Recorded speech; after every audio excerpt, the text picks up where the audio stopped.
മുതലാളിയുടെ ഉണ്ണി ഒന്ന് വരയ്ക്കണം. ഞാൻ പോണ്ടേ? എവിടെ പോണ്ടേ? ശരിയാവൂല. വീട്ടിൽ പട്ടിണിയാണ്.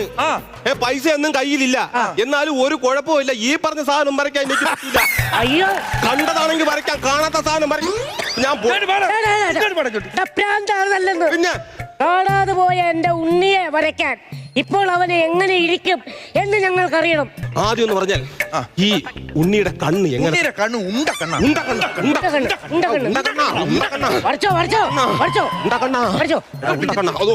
ഇനി അടുത്ത പുരിക എങ്ങനെ?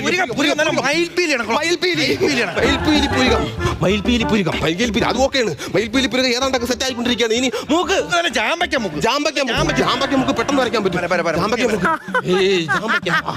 അത് സെറ്റായി. ഇനി അടുത്ത സമ്മൂഹം ഓരോരോ സമ്മൂഹങ്ങൾ പറയും. എനിക്ക് സൃഷ്ടിയിൽ വരയ്ക്കാൻ വേണ്ടിയിട്ടാണ്. ചുണ്ട് എങ്ങനെ ഇരിക്കും ഉണ്ണീരാ? ഉണ്ണിയുടെ തന്ത പറഞ്ഞു കൊടുക്കണം.